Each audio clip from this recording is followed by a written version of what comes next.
Hello, my sober lovelies.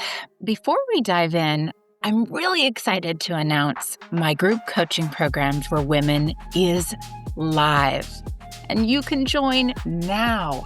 So excited for this because let's be real here. Quitting drinking isn't just about saying no to the glass of wine or booze. It's about what comes after. All the fear, the boredom, the late night anxiety, and the stories you've been telling yourself for years. And that's where my Rewired Sober group coaching program for women comes in. It's only $247. I'm being totally transparent on the price.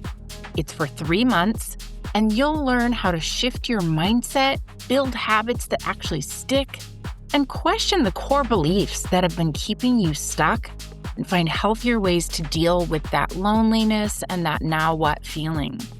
The best part is you don't have to do it alone. We'll have live group coaching sessions weekly, and there'll be a bunch of women walking through it with you. It's not another cookie cutter sobriety program for mommy vloggers. It's neuroscience meets real life, and it's designed for women to help you not just stay sober, but actually feel good living sober. You can join anytime, and I'd love to see you on the inside. So start today, get instant access. The link's in the show notes.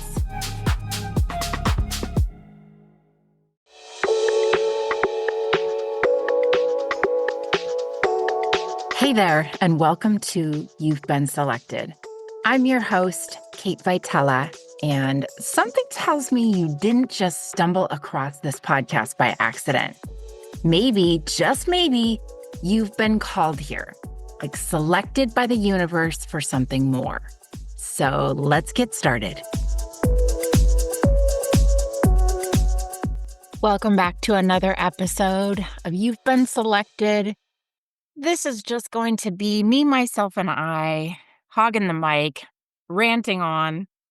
But I've had something on my mind that I wanted to sort of verbalize and record here.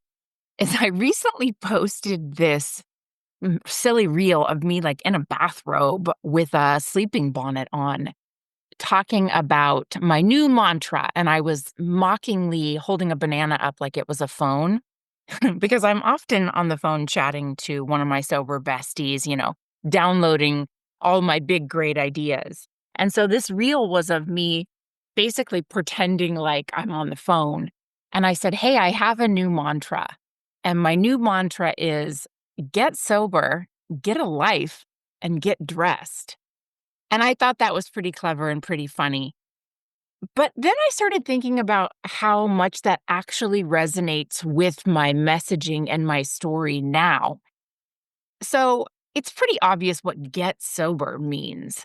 But the part about getting a life was funny to me when I said it. And when I continue to repeat it, get a life. It makes me think about how when I was drinking, I thought I had this really big life. And I was afraid to stop drinking because I was afraid, well, there goes my social life. I'm just going to be sitting at home. No one's going to invite me anywhere. I'm going to be a loser, be left out of the crowd.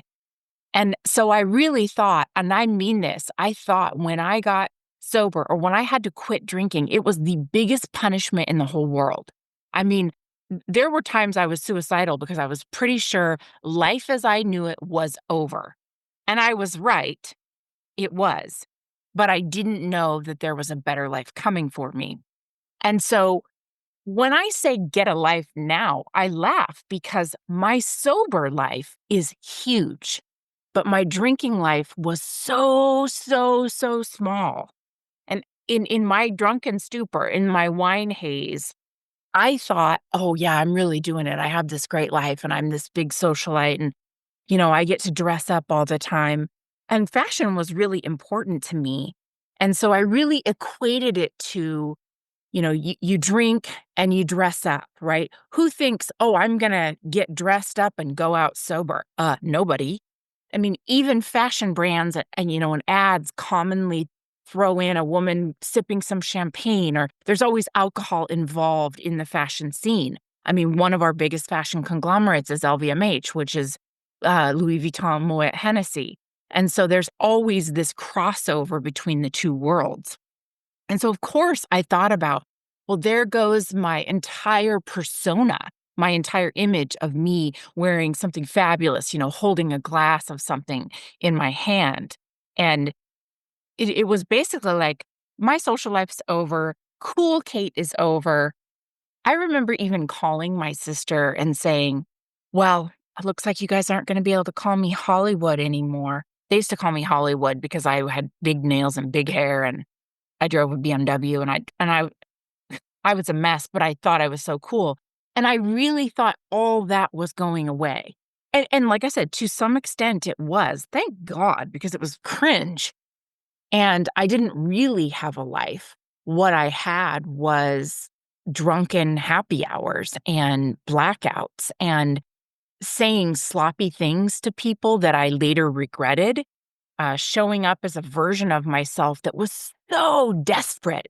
Like, it was just everything reeked of desperation. Like, this is my pick me girl outfit. These are my pick me girl earrings. This is my pick me girl stance for the night while I try to get so and so's attention who doesn't like me, isn't interested in my conversation, doesn't want to know anything about me, certainly doesn't care about me. I mean, it was just this very cringe persona. And so when I look at my life now, I'm like, wow, I actually have a really big life. And it doesn't include blackout drinking. And so when I say the mantra, get sober, get a life, and get dressed, it's like none of it makes any sense together, but it makes perfect sense to me. So I thought I would kind of talk through, like, I don't need to explain it to you. You're not fourth graders. But I wanted to explain the importance of the correlation between getting a life and getting dressed, and how really it's kind of ironic in the way this whole thing plays out.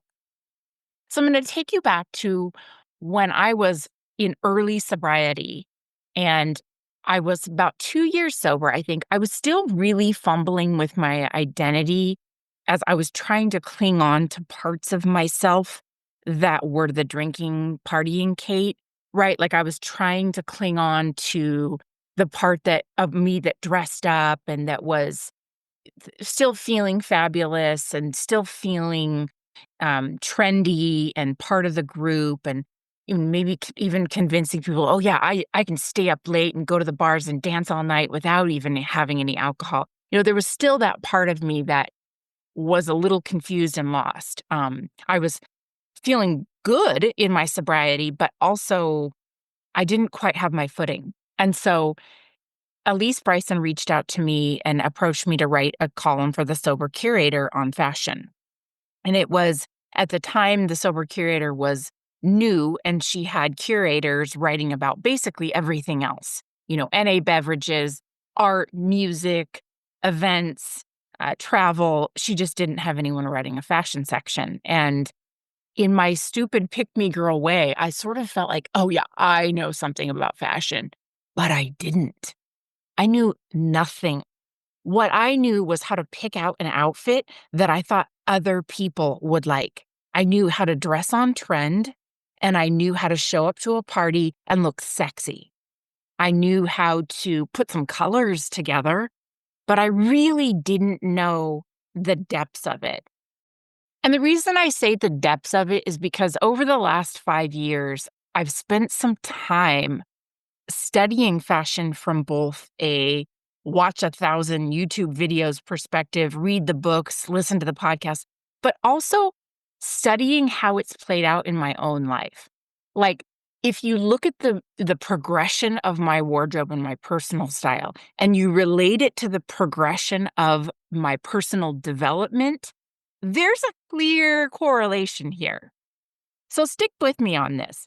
So I started writing the column, and I thought, oh, in order to write a fashion column, you have to know everything about all the current trends. You have to know what's in style and quickly go out and get it and photograph it and be ahead of things and own everything. And that was imaging that I had seen on social media from influencers who were gifted these items. They were gifted the latest and the greatest from all the top designers. So of course they had everything right away. And so I was really just fumbling, and I was always behind, spending way too much money. I shifted my style from one side to the other every single day. I really didn't know, was I preppy? Was I punk? Was I chic? Was I vintage? What was I? Was I Temu girl? Was I fast fashion girl? I didn't know. I was just hustling. That's the only way that I can put it. I loved it. I loved fashion, but I was hustling. And that's so funny because that's kind of how I was about my sobriety. I was grateful to be sober. I loved my sober friends, but parts of me were still kind of lying. There were parts of me that didn't truly believe in some of the stuff I was saying. I was convincing myself in a lot of areas. So as time went on, oh man, over the course of the years of writing this column, and if you're desperately bored, you can dive back. The column's called Walk Your Talk, and I still write some of it to this day, but it went on, to me then deciding that, oh, fast fashion was bad. I wrote an article about how it was building up waste all over the planet. Nobody needs to have fast fashion. It's the worst thing in the world. You know, we're killing our planet, which all is true. However, God loves the word and. It's true, and there is some reason why we purchase fast fashion and why we need those inexpensive basics. There's a very strong reason for that. So you can tell in my articles, I went from this rant of no fast fashion ever. I even published an article about how I would never buy anything. What was it? Never buy anything, no dupes or no fakes, or I can't even remember. I'm too embarrassed to even go back and look. But to be honest with you, it was like stumbling across more information, uncovering layers of my knowing, uncovering layers of creativity and understanding of how the world works that I didn't have before, and trying to understand the zeitgeist and how our fashion narrative moves. And so if I look back at this column, it's like all there in how it plays out in my life. But again, I really didn't have a personal point of view. I didn't have any discernment. It was wear whatever I could get my hands on, try to show off the labels. We went through that phase of, loud labels all over the fashion world, logo mania. I tried that. I about went broke trying to buy all designer, even though I was buying, used designer items from Vestiaire Collective and the RealReal and Poshmark.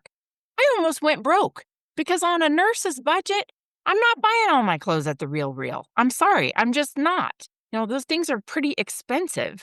And so I often looked dumpity frumpity because I was trying to put together clothes that didn't make any sense. I went through my era where I was really inspired by Alessandro Michele for Gucci, but that's a very discerning point of view in how he kind of mishmashes various things together. And it brilliantly makes sense. That was not something I could do at the time. I looked like a weird Sesame Street character, not to mention the fact that I was going broke buying weird stuff that was the only thing I could afford on the Real Real. So, I went through that phase for a while. I went through my fast fashion phase for a while where I ordered anything I could at Fashion Nova. You know, then I thought there was a time when, oh, to get to know the fashion industry and to really get behind the scenes, I should get into modeling. It was another brilliant idea. And I'm telling you all this because when you get some time under your belt in sobriety, you look back at even the things that you did sober, even the stages that you went through sober, you will look back and go, oh my God, I can't believe I did that. And it's just, we're human, right? This is the kind of stuff we did. So, yeah, so there was a time when I decided to be a fashion model. Oh, that was awesome for my 45-year-old self. I mean, I'm 5'6". I am a fairly slender build, but it's mostly an athletic build. I am not tall and runway skinny. I am not 18. I am a 45-year-old nurse. And so, yeah, I mean, with a stretch, I could do some editorial for a woman's underwear line, Hanes her way. but I'm not gonna be walking down the runway for Versace. And so those were some painful times for me trying to stay up in the modeling world with the young folk, and I think that was my Fashion Nova era and my fast fashion era because at some point I was like, "Fuck it. In order to keep up with the latest styles, I can't buy them on the RealReal. I have to Fashion Nova." Because I was trying to claw my way into trendiness, into, whatever I could find that would keep me in the photo, keep me in the mix, and gosh, talk about constantly trying to be in the photo. Okay, that is one of the most annoying things about being with a group of models. Talk about people who will knock you over to get in the front of the photo. Oh my gosh. And I'm just not prepared for that stuff, man. Like, I mean, I'm a tiny bit competitive, but I am not prepared for the levels of competition in selfie taking and screen time that the folks are, in the modeling world, like getting your photo taken and being visible, right, is the name of the game. And so, God, I went through all these really weird identity crisis during that time trying to be, you know, again, mirroring in my sober journey as I was figuring out who I was trying so hard to be these versions of me that I just wasn't. And it wasn't out of deception or malice. I wasn't trying to deceive anyone purposefully. I was just deceiving myself. I just didn't know myself in a lot of ways. And I forgive myself for those times, for the contradictory fashion articles I wrote, 1 month writing only buy used luxury. And the next month showing up in all Timu, in Fashion Nova, horrid glittery dresses that what am I, Miss America? I mean, it's so bad, so bad. I forgive myself for that because I see it now through the lens of my personal development. And I think that we can see any creative process and mirror it to our personal development. So, like I said, this doesn't have to be just about what you're wearing. It can be about anything you're creating, you're diving into, whether it be maybe you decide to redecorate your house. And, through phases of your early sobriety, you don't really know what your style is. So you buy like all beige and, French country. And then as time goes on, you get to know yourself a little bit better and you realize, dude, that's not even my style. Like, I have 8 dogs and I like muddy furniture and I like a lived in house. And, you know, I want a picture of you two on the wall. I mean, whatever it is, like, we get to know ourselves better. If you're going to plant a garden, maybe everyone tells you, you need these seeds and these flowers. And as time goes on, you're like, I don't want to grow, I want to grow tomatoes. Whatever creative project that you are stepping into in early recovery, take a look at it because it really will closely mirror where you're at on your journey. And the main thing that I think what I see myself going through with fashion was getting to a place where I had the confidence to have my own opinion. I had the confidence to have my own point of view about what to wear. And this took time because I was people pleasing a lot of the ways. I was trying to figure out who I was. I was fumbling. I was hustling. I was really just sorting my way through the mess and trying to figure out, what do I stand for? What do I like? What kind of woman am I? You know, I didn't know.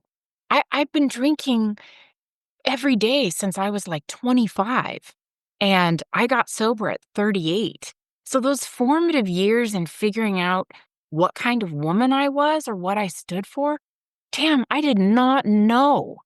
I mean, it was like I was asleep through centuries of the fashion trends and the zeitgeist and the political movements, the music. It's like I had no point of view. And I didn't even know I had no point of view. That's how bad it was. I was just, I kind of was just floating. And so these days, my passion for fashion and my passion for getting dressed is about expressing my point of view Because I finally have one, right? I finally have one. Shopping is easier now because I know who I am and I know what I like. Instead of going into a store buying anything that's on sale, which I would have done in the past, I would have gone into TJ Maxx or Marshall's and bought every $5 shirt and $8 sweater and random shoes and filled my cart, probably even spent a couple $100 on random. And none of it made any sense. It wasn't cohesive. It didn't feel good ultimately when I went to get dressed. And that's the kicker there. Now I will go into a store, whether it be, a chain like Marshall's or Ross or TJ Maxx, or a little higher end store. And if I don't see something that makes my heart sing, I'm not buying it. I'm not buying it. And so, and I don't mean to go on and on like I've found this authentic voice and style. And there are times when I waver, right? There are times when I see something on the runway or I see something in a magazine that's totally not me, that would not look good on me. And I buy it because I hope, you know, I recently bought a pair of brown moto boots that hit mid calf. And I imagined myself in the Miu Miu miniskirt, wearing those with pulled up socks. And I forgot that I'm 45 and that when I get dressed, I have calves the size of Atlanta. And I just looked like a Halloween costume. I mean, it didn't even feel right. I mean, it just looked horrid. So those boots were a mistake, and they are now in the Goodwill bin. I also resell stuff on Poshmark or eBay or the RealReal if they're going to provide any kind of monetary value. If they're worth reselling, I'll resell. But I'm just trying to say, like, I still make big fashion mistakes and blunders, but I have a lot better idea of who I am right now.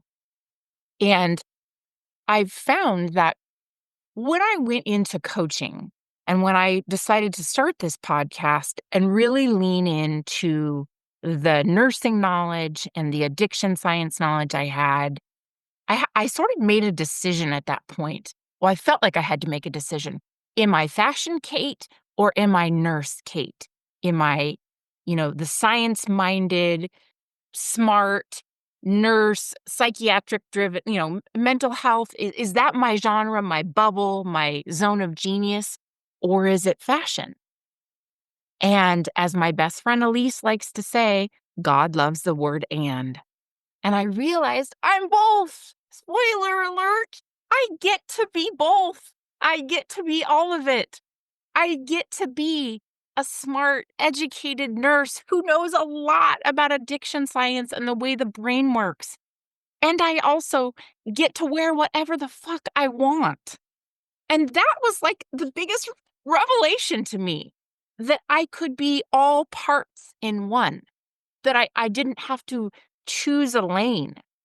And I think some of that had to do with, in today's world, especially with social media and when you're building your own business, you want to build your personal brand, right? We all have a personal brand these days. It's kind of weird.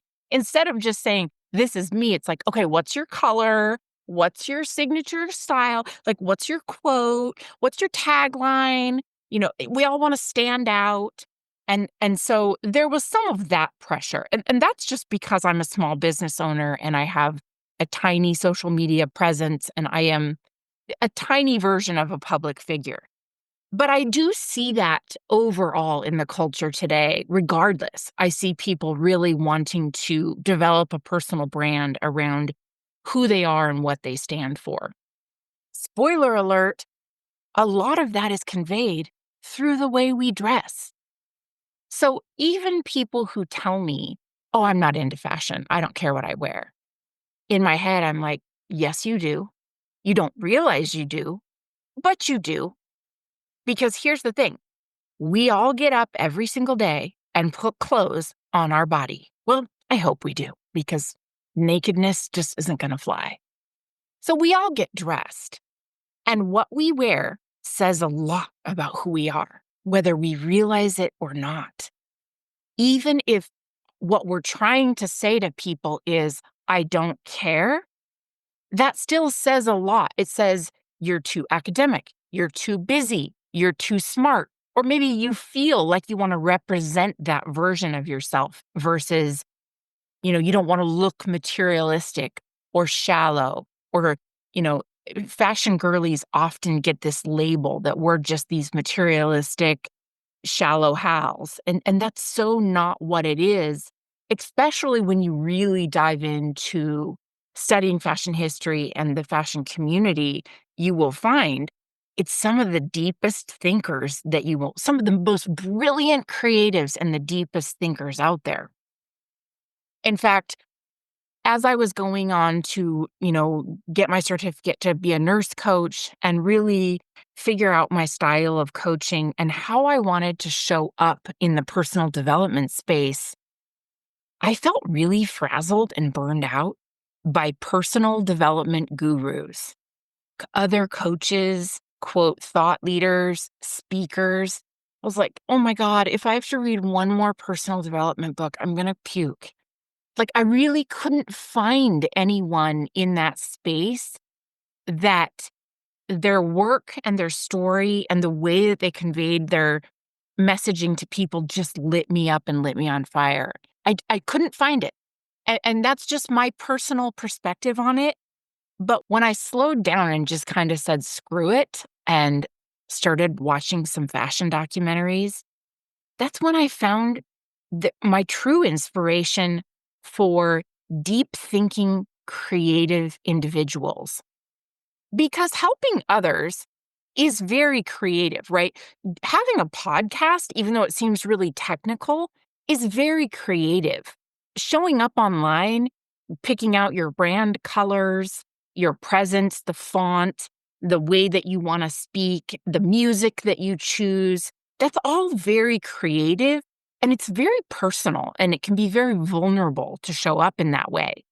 So I found a lot of resonance with particularly female designers who had built their brands from a sewing machine and a dream, you know, from going through design school or not, sourcing fabrics from scraps, from the garbage, from the Goodwill, sketching into the wee hours of the night. I found inspiration from people like Miuccia Prada or Vivienne Westwood or Stella McCartney, Anne Meester, Ray Kawakubo. I could go on forever about these women and their stories and the way that they got to the place that they are in this world. Elsa Schiaparelli, Donatella Versace, some of the things, Coco Chanel, that they have overcome to become the woman that they were, to put their work out into the world. And when I looked at these women from a personal development standpoint, from a mental health standpoint, I looked at the trials and tribulations and I thought, that's my inspiration. That's that's the legacy that I want to leave is, is a woman who figured out who she was and was unapologetic about it. And whether that means that I am wearing a ratty Old Navy t-shirt or something off the runway, I want to show up in the style that is the most meaningful to me, that shows my level of discernment, my level of choice about what I'm wearing, and my point of view. And I want to just say, this is who I am. And this is what I bring to the world. This is my legacy. And for some reason in there, I found so much more inspiration about becoming me. And, I'll never forget, I was listening to a podcast the other day because I don't really bury myself in personal development stuff these days, even though I rant on about sobriety and such. It can be pretty exhausting mentally to fill your brain with that all the time. So I was listening to a podcast, a creative stylist, Dara, and she had said, I think her pronouns are she, her, and it was a podcast for Harper's Bazaar, which I highly recommend. It's called The Goodbye. They just really rock it out. But they were asking Dara, what's a purchase that she made that she regrets? And she said, anytime I bought something to prove something to someone else, right? Anytime I purchased something to show up as a less than authentic version of myself. Basically, anytime I was hustling for my worth and I bought something that wasn't really me, and that hit me so hard because I looked at my recovery journey and my life and the way I'm trying to show up in the world as a woman, and I thought, God, isn't that the truth?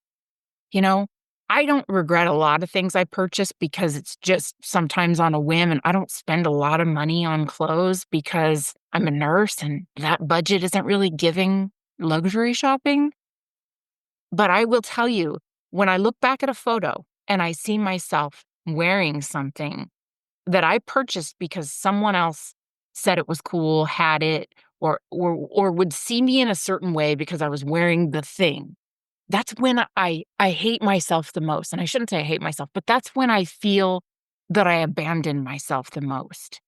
It's like I break my own heart when I look at photos of Pick Me Kate, of Hustle Kate, and so this has just become how I look at myself in my recovery journey is I often look at what I'm wearing and the style that I'm in, the phase that I'm in, and that's sort of how I benchmark what's going on in my mind, because that's just sort of how my mind works. And so when I say get sober, get a life, and get dressed, man, it means so much more to me than just that. And sobriety is the best decision I've ever made, bar none, hands down. Nothing comes before my sobriety. Like, it fucking rocks. I love living sober. I love it. And I have the biggest life. And my husband and I are gonna record a podcast episode on what we do as a sober couple in terms of a nightlife, because we are the busiest people. And I'm not just saying that to sound cool. Like, tonight we're going to a goth techno artist that he's gonna do some photography for. Last weekend, we had back-to-back events, the Seattle Art Museum and magazine launch party and a girls' brunch. We always have fashion shows, trips, live music, open night markets where we go thrifting. I mean, it just the list goes on in the things that we do. So we have a very big life and we are both sober. It's just a very different life than what it used to be. And so I wanted to circle back to when it comes to getting dressed and finding authenticity. Again, relaying that so much of what I've talked about over the years is really just been an uncovering of myself and what I know about the world. It's like everything I've learned in life, I've learned through fashion. And maybe that's just the creative lens I've decided to look at the world. But slowly over time, after I wrote that article about never buy anything fake, I decided to check out Canal Street in New York and Santee Alley in Los Angeles, where they sell the fakes. And those are some of the funnest days I've ever had. I mean, my last trip to New York, I bought a Folex, okay? It's a fake Rolex. It's like this large, gaudy, gold men's watch with a green face. It's so ridiculous. It's kitsch. It's hilarious. I love that thing more than anything in my wardrobe right now because it's just so kitsch and so funny and ironic and clunky, and it was an adventure to get it, to barter with the guy on the street. You know, I think I paid like 40 or $50 for it. He wanted 200. I'm like, "Oh, hell no. This Folex is worth 40 bucks max." And that's only because the battery works and the gold hasn't left a black mark on my arm yet. But this has also taught me to just fucking relax a little. Like, I stood on a high horse for a long time about when I was learning about fashion, and I'm gonna make this correlation because this is funny. I also stood on a high horse about sobriety in the beginning. At about 2 or 3 years sober, I knew everything about sobriety and recovery. I knew everything, and I, had a lot of opinions, and I was on a high horse, and I took it very seriously, and I was willing to tell somebody all the things, right? I was a little self-righteous, I was a little soapboxy, and I thought I was an expert. And that's so funny because right around that time, I wrote that article about fashion and never buy a knockoff and never buy fast fashion and never. It's like, Who are you to say? What the hell? Relax. Take a chill pill. And also, do you have luxury item money? No. I mean, can you source vintage items from used luxury markets all the time? No. I mean, come on, dude. Once in a while, you're throwing in some Steve Madden and some Timu. Let's keep it real here, folks. Lighten up.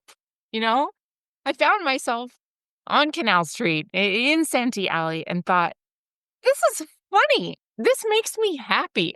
I don't give two shits what it is. I'm not trying to convince anyone. If I buy something that's a really funny Gucci dupe, a Fucci, I'm not walking down the street trying to convince anyone that I've got Fucci money. Well, I got Fucci money. I don't got Gucci money. Right? Like that version of me that's hustling, that's trying to prove, it's just gone. Because getting dressed to me is just about how stuff makes me feel. If I like it, I'm buying it. I don't care. And don't even get me started on the dupe thing. I maybe that's another podcast, but I will say in my research, which was heartbreaking to me, I came to find that an item can put the stamp on it made in Italy if only 10% of the fabric or materials, leather, what have you, comes from Italy. So a lot of what we see in fashion labeling is misleading. And so, you want to buy something made in Italy, but it's probably made in a sweatshop or a factory in Bangladesh, 90% of it, and they put some 10% little leather stamp on it, and then all of a sudden they can claim it was made in Italy. And I also found out that most of the dupe bags are made in the exact same factories as the luxury bags. I hate to say that, but I watched documentary after documentary of the horrors of the industry in the way that they make, quote, luxury products. And I had some other things happen too that kind of changed my mind. Like I bought some things off of luxury resale sites that I thought were authentic and they weren't. And then suddenly I started thinking, I need to ask myself why I'm really buying this. There's a good chance I'm really buying it for the logo, for the label, right? For the signaling it will provide for me out in the community. Walking around, look at me, I have this thing. So why am I spending hundreds of dollars on something and I can't even be sure it's, quote, real? And even if it's, quote, real, I can't even be sure it wasn't made in the factory right alongside of the Fuji. So all of those things, when I'm not a fashion expert, I don't know the intricacies of it. At some point on this podcast, I'd like to really interview some true fashion experts who can give me some insight into this. But when I started researching, I was like, oh my gosh, there's so much I didn't realize about the clothes we wear. And P.S., everything we wear is a dupe. I mean, I was at Target the other day, and every single thing they have is a runway dupe of something I just saw coming down the runways in Paris or New York or Milan. I mean, this is Target. You go to Ross or Marshalls or TJ Maxx, they have basically the Dior saddlebag without the Dior logo. They have knockoffs of the Bottega bag.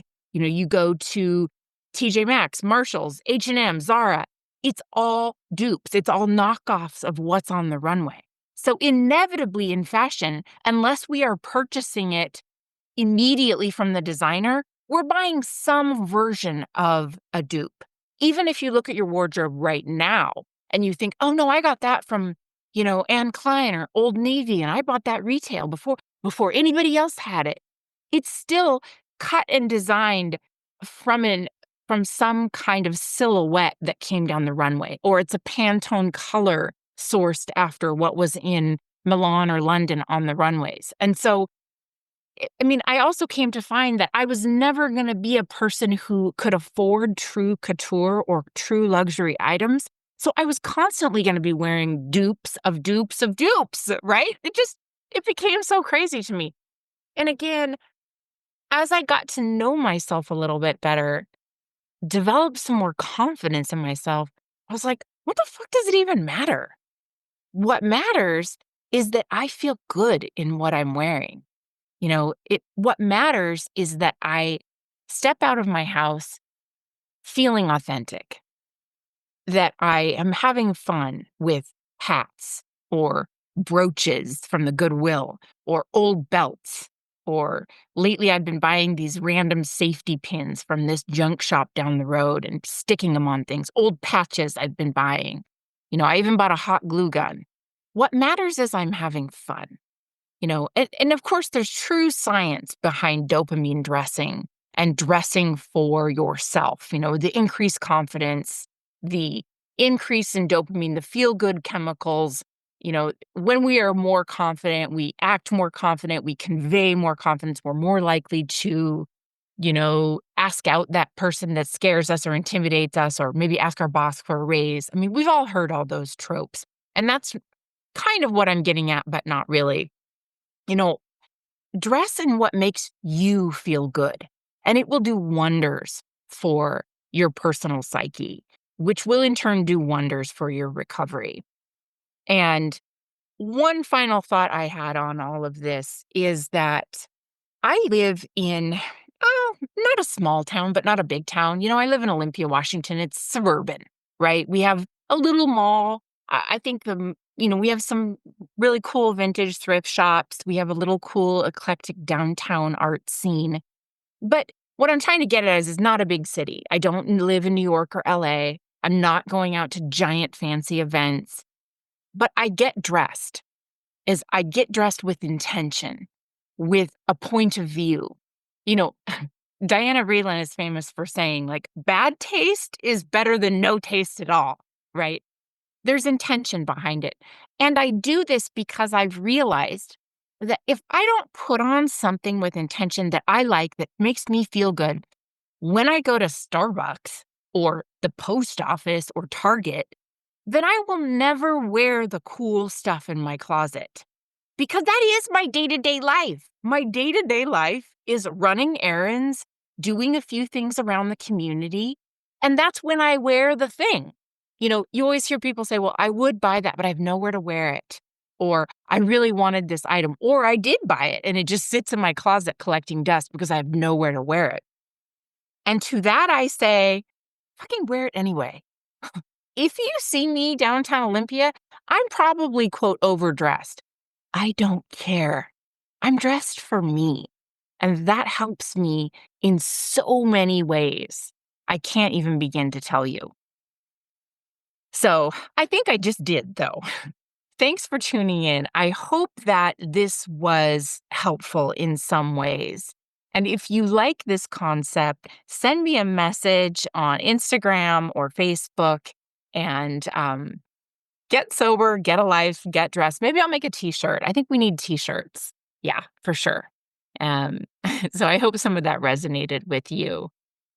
Oh, have a fabulous day.